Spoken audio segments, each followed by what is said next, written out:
তিনটি প্রশ্ন করবে। এক নাম্বার হলো মার রব্বুকা, তোমার রবকে।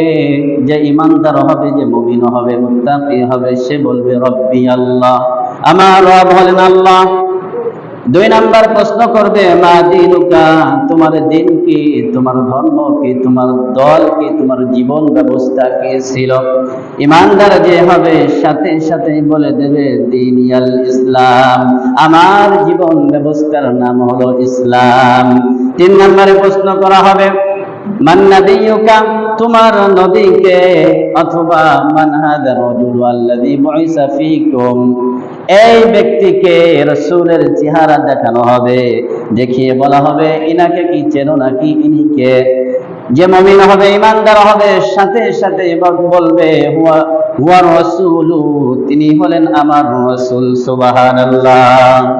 ইমানদার যে হবে তিনটা প্রশ্নের উত্তরই সে সাথে সাথে দিয়ে দিতে পারবে। তিনটা প্রশ্নে সে পড়বে না, আটকাবে না। আর সাথে সাথে একজন ঘোষণাকারী ঘোষণা করবে কদ সাদ্দাকা আবদি, আমার বান্দা সত্য বলেছে, আমার বান্দা সত্য বলেছে। এরপরে আল্লাহ রাব্বুল আলামিন বলবেন ফাআবারিশুহু মিনাল জান্নাহ, আমার বান্দার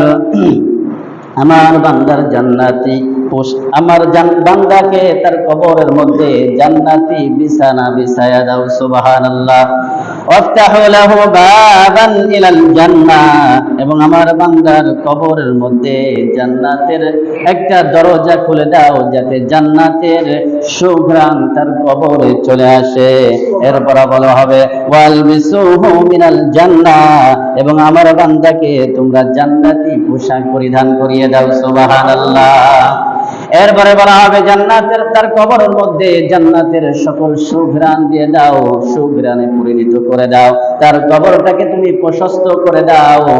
আমার বান্দা ইমানদার মুমিন বান্দা, তার কবরটাকে 3.5 হাত তোমরা রেখো না, বরং তার দৃষ্টি যত দূর যায় তত দূর তার কবরটাকে প্রশস্ত করে দাও। সুবহানাল্লাহ।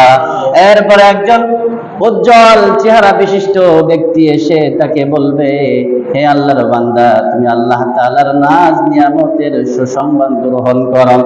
তুমি এমন নাজ নিয়ামতের অধিকারী হয়েছো যে নাজ নিয়ামতের চিন্তা কল্পনাও তুমি করনি।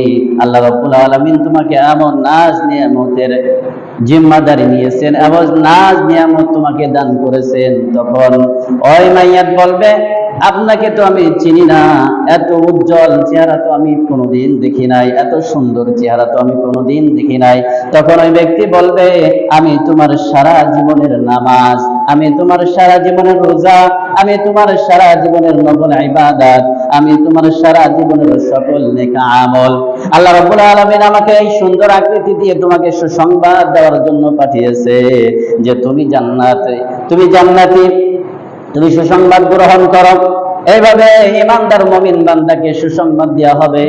এরপরে বলবে তুমি যেমন পৃথিবীতে স্বামী নববধূ বাসর রাত্রে স্বামী স্ত্রী যেমন আরামে ঘুমায়, তাদেরকে কেউ ডিস্টার্ব করে না, এইভাবে নতুন স্বামীর মতো তুমি কবরের মধ্যে কিয়ামত পর্যন্ত ঘুমিয়ে থাকো। সুবহানাল্লাহ।